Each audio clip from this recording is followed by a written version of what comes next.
Welcome to another episode of Seaside Nomad. My name's Dave, and I've done some traveling. Right now I'm in New Orleans, Louisiana.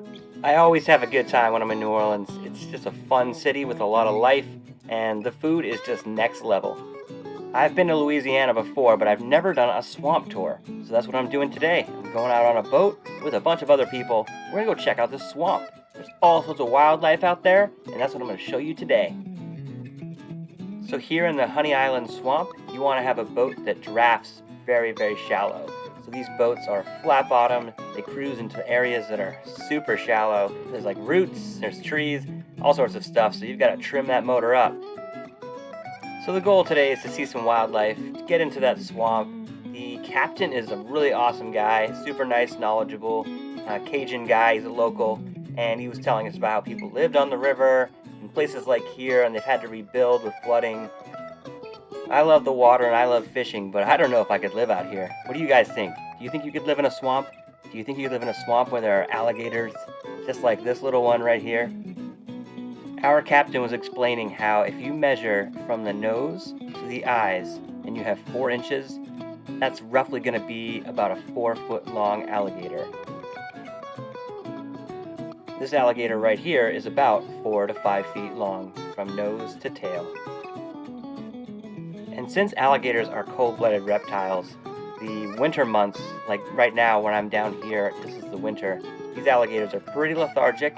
They don't do a lot of moving. They're just hanging out, getting some sunshine, trying to stay warm, and not expending a lot of energy. And if you can't tell, I've upgraded with my video editing software, so I'm going a bit overboard, playing around with all these new transitions and filters and stuff. And while I love going out and filming this stuff, I also actually enjoy editing it.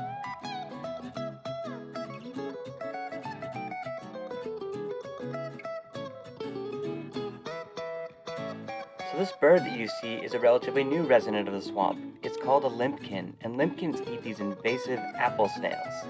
It reminds me of these blue crabs that are showing up here in New Hampshire. Are they here to eat the green crabs that are invasive? I don't know. Well, time will tell. Get a load of this snake that's just kind of hiding out here, blending in. It's camouflaged really well. Just looks like another tree branch.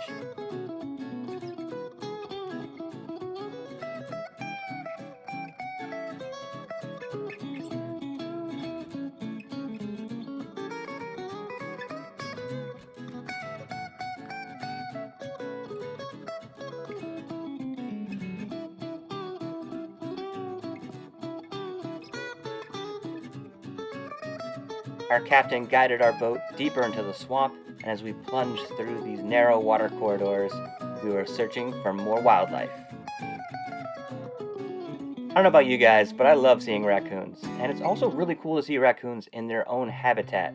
I feel like every time I see a raccoon, it's like around a dumpster or something like that. But it's amazing to see them in their own habitat where they can climb almost effortlessly up these trees, and they can swim as they search for food. I mean, look at these guys. It really doesn't get any cuter than this. Look at the one behind in the tree.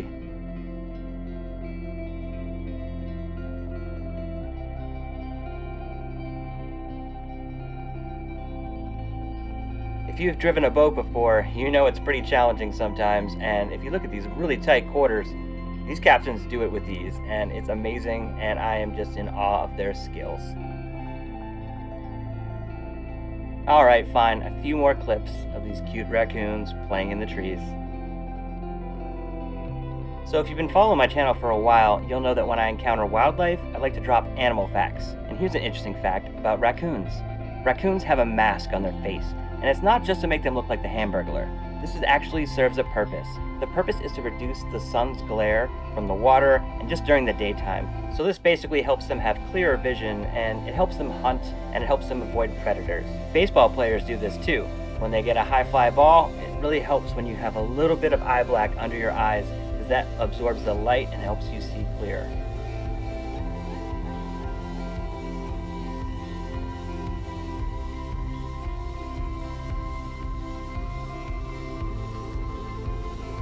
I did get to hold a baby alligator, and it was actually smoother than you would think.